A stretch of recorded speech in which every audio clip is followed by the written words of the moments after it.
folks. Keep a look. It's going to be on my timeline, not on the wide angle media. It's like some new Facebook setting. Test, test. Okay, there we go. Welcome to Quantum Leap, folks. My name's David, and my co host is Corey here, and we're excited to bring you a good colleague and excellent photographer and also does video and drone stuff too.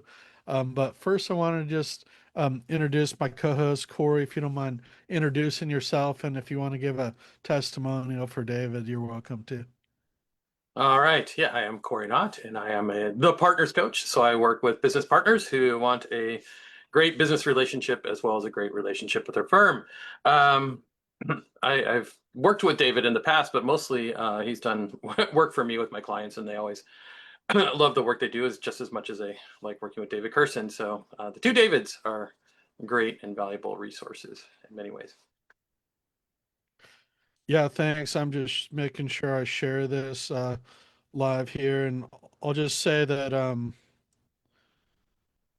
there we go. Um, Lost my train of thought. Just a little station identification. Quantum Leap. We love to have guests on to really tell the stories of their business success and help promote them and what they do. And we have some more guests scheduled coming up. I'm really working on getting out that solopreneur project. Then we're going to have a lot more guests that fit into that framework for the different themes. And David actually really crosses over on some of those themes in terms of done podcasting. He's really skilled in like the digital space and in terms of how to make you look great digitally. I mean, his real bread and butter is headshots. He actually has a headshot studio over in Berkeley, and he used to live in Taiwan and speaks some Mandarin, I believe, and really a worldly guy who can do some amazing stuff with the camera. And I love to learn from him about video and photography. Is really a digital expert with his own niche. But I'm going to hand it over to you, David, just to tell us a little bit about your story and how you serve your clients. And you're welcome to kind of go right into the screen sharing too, in terms of helping answer some of these questions. Okay. Sure, I appreciate that. Great introductions from both of you. I'm flattered and honored to be here. It's wonderful. Good to be back for the first time. And so I will show a slide, but I've got a bunch of them. There we go. It's coming up. Yeah. And yeah, I'm going to go to, there's a shortcut for this. Command L. That should do it. Nope, didn't do it. Full screen mode. It just skipped out. Did it just You go you away for can you? leave it in that mode I'm with not the seeing it myself. yeah, just reshare. Hmm. Just leave it with those tabs. I don't think there's a way to get rid of that on Zoom. Well, now it's working. Okay.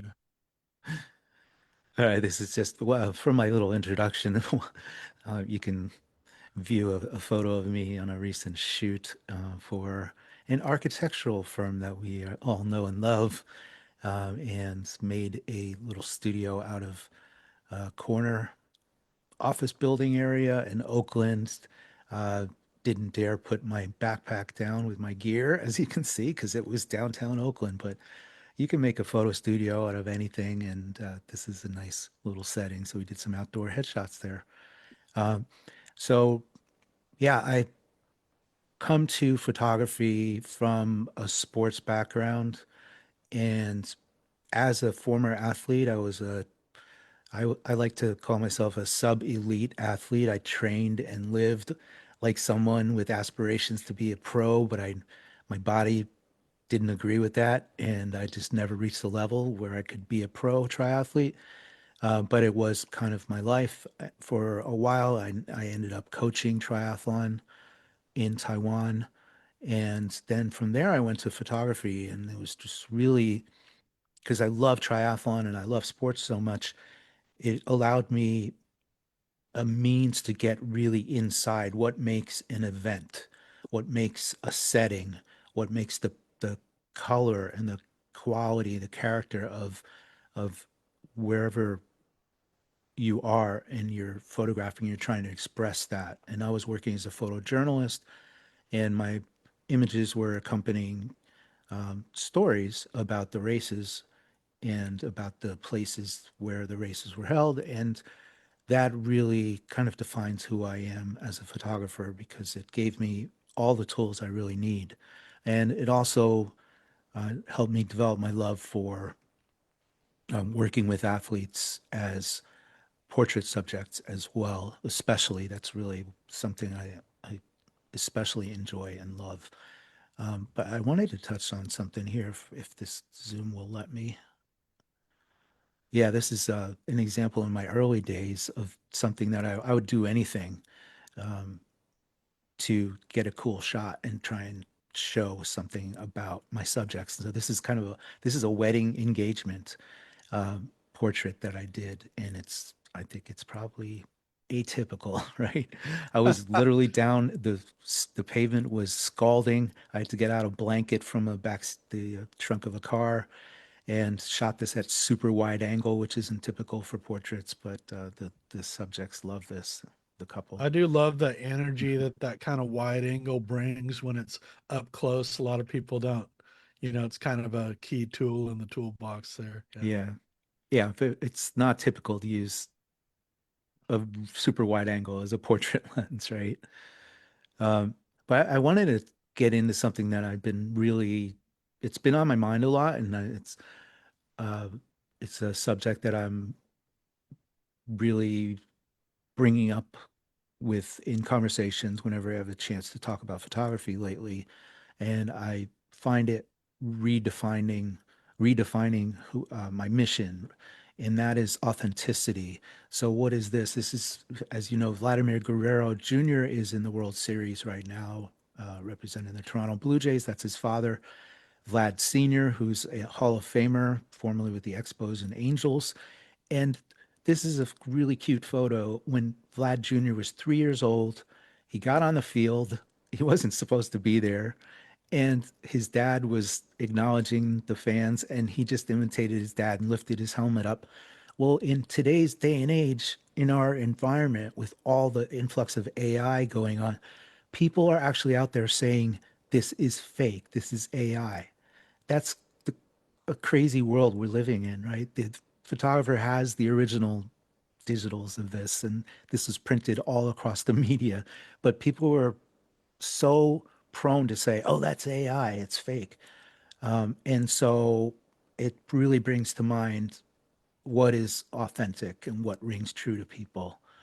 And I wanted to highlight a portrait I did many years ago, which I could do probably or could be done with AI these days. But this is something that involved my creative process. I took a photo of this lady out in a field with a tree behind her, and something spoke to me about maybe using a few different elements to give it texture and depth.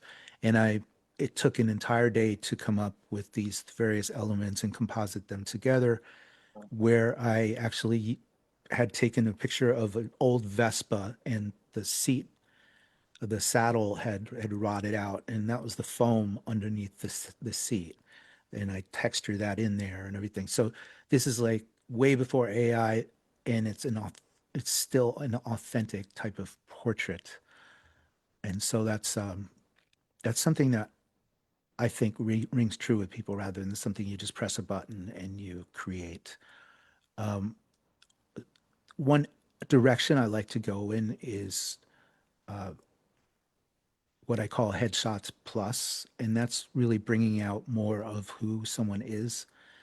And I think I'll get to that in a second, but I'm working on offering classic Hollywood portraiture. So this is from a recent shoot in the Hollywood style. I'm actually working in discussion with a Hollywood stylist, literally in Hollywood, California, and maybe even doing kind of pop-up um, photo shoots in Hollywood. And while this isn't exactly what I was speaking of when it comes to authenticity. This is more of a fantasy type thing. I do shoot these on black and white film quite often, so that's a little more authentic. It And I does just have an wanted to, authentic feel though to it. yeah, I mean, it's kind of true to the art form. right. And this is kind of like, this was straight out of the camera. Basically, I projected a background and kind of looks like she's on stage accepting an award or something. This is done in my studio in Berkeley, and so is this to end the shoot. That's great. Yeah. And this is a example of a kind of Hollywood style portraiture noir for a male. And just getting into the athlete portraits, one thing that, as I mentioned, I have a background in sports photography and love working with athletes. This is a gym owner and boxer in Richmond, California. Shows the boxing club, his action, and then we get into some portraits. And this one I'm really proud of because if Yeah. you've ever seen them working the ropes, you can't get in there. It's too narrow and it's perilous. So I came up with a creative That's solution some to get. beautiful motion blur on that rope there with Yeah, and it's the legit. It's like, distortion. thank you. Yeah. It's right And out the of the camera. legs. Yeah. But then he's in focus. Yeah. Right. Yeah, I'm pretty proud of this and the solution that I came up with to get my camera in there without any harm coming to me or even my camera. My camera got knocked over a couple times, but it was worth it. So I'm not featuring headshots today because you can go to my website, Headshots 360, and see a bunch of headshots and davidjtoman.com for that sort of thing. Business headshots. I like to also offer something called Headshots Plus, or what other people would call personal branding. Hmm. And essentially, that's just it's showing another dimension or several dimensions of who someone is, not just as what they look like, but more who they are. And so this is an example of somebody who's a voiceover actor, and we did some headshots plus, and he was thrilled with these.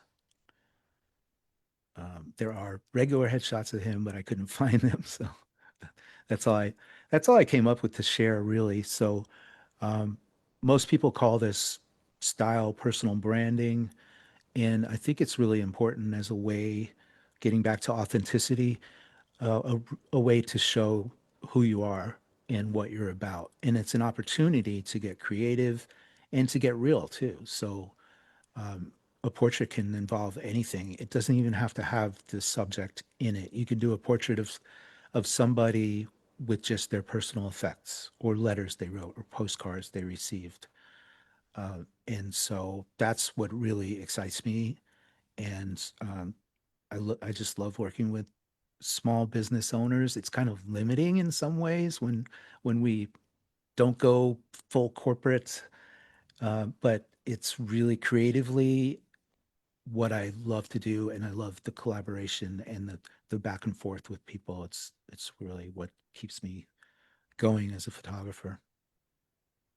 Yeah, yeah. No, I'm going to turn it over to Corey, and I know there are some certain pockets in the Bay Area that would be interested in those pop-ups too. I know you didn't you I've heard about a few buildings over in Berkeley with a lot more creatives and theater people, but it's kind of getting word out about um, some of that stuff. So yeah,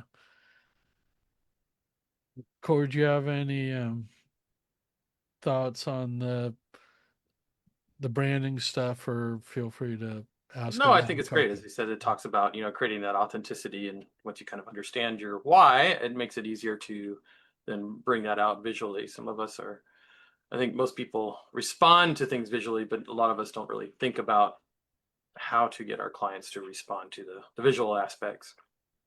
Um, we tend to throw words and ideas, but we know from NLP that what people really respond to typically at first is the emotional aspect of something they see, which can be hard to do, especially on websites, unless you do it right. and AI just creates more slop than emotional effects, right? It'd be a Or lot maybe the easier. wrong emotion in some cases. It'd be a And it's lot not a easier complaint to get about AI. It's just a complaint about coverage. Oh, what's sorry. that? I was going to say it's going to be a lot easier to get, maybe a profile piece for that boxer when you have images like that, because it Right, already tells a compelling story that you want to right. hear more. So, yeah, same Yeah, thing. The voiceover. Yeah. yeah. No, emotional grab is extremely important. People have very low attention spans online. I know I do, and so if you confuse them at first, they just go away. So even and so it's not really a complaint about AI so much as just the way people use it to try to create an image that really doesn't reflect what they want. So David, what is your why? I think I touched on it a little bit at the beginning, and it's really that I fell in love with all the stories Right. first with triathlon on an individual and like a race wide level, the all the settings, the ups and downs and the back and forth, the pain, the agony of defeat, the thrill of victory. I got that backwards, but if everyone remembers that one, the vulnerability of the athletes, the intensity, the anticipation, like athletes being led to the start in the dark before the sun even comes fully up, and it looks like they're being led to the gallows.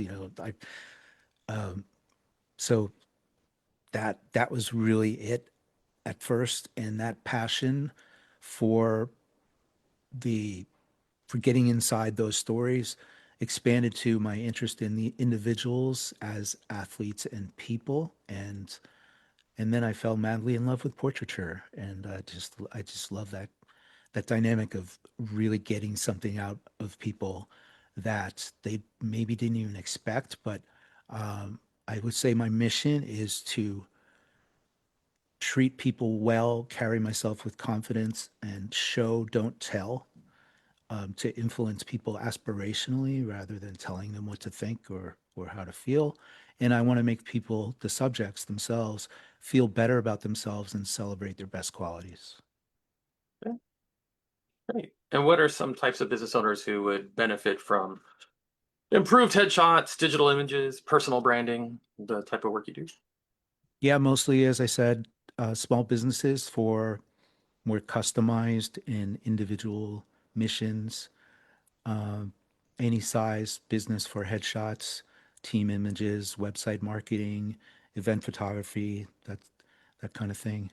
Um, as far as the sports goes, I think I haven't tapped it fully, but definitely anything related to health and fitness. Um, I'd love to work for Nike. I'd love to be an in-house photographer, working for Nike or going on portrait missions, taking photos of people who are active. And I do that a little bit in my own podcast, which has been inactive for a year, but I'm reviving it. It's called Portraits in Fitness with an IN, and so we'll be revisiting that. And yeah, I think that's the main untapped thing as far as more not just small business, but maybe even a little larger. I could still do a lot of what I'm doing for a larger scale company and it doesn't have to be professional athletes. It's a style of photography that can lend itself to a lot of different types of subjects. Very cool. We'll have to talk about Thank something you. offline here. So then, yeah, well, I think that kind of answers who's your ideal client. Well, then I'll turn it over to you, David.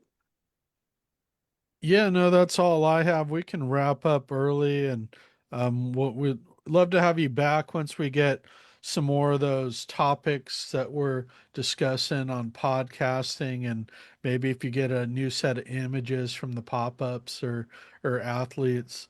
One kind of referral just also came to mind with some cycling that I'll check with them if they need some drones or maybe some profile pieces. But Yeah. yeah, Well, on a Great to have you on, and great to have you in our chapter too. If you want to meet David, you can come visit him in the Abundant Referral Circle in BNI, or I'll put your contact info, your phone number, your website in the comment section. So don't hesitate to reach out to him and find out how you can really step up your personal branding. So, any closing remarks, David? no, I'm just really happy to be here and share some of my work and what I'm about. It's always a great opportunity to speak to your audience and share some of my new direction. I think the authenticity, that quality, really resonates with people, especially these days. And like Cory said, we're not really criticizing or we're not really taking on AI and saying reject it. It's a tool, and if it works for you, it's great, and I use it too. But um, I think we have some kind of a innate sense that can tell what is true, and I'd like to tap into that and bring that out for people, especially these days. And AI is fine; it's a collaborative tool as well. But on a what I would say kind of like a retail level of photography, this style also lends itself to, senior portraits, that sort of thing. So that would be, especially this time of year, holiday photos, um, photos of your high school senior, people like that. So that would also be a good referral because I shoot for families and individuals as well. Okay. Okay, yeah, Appreciate it. very good. And good point about how the AI has really impacted and influenced this digital space and kind of how we work as photographers.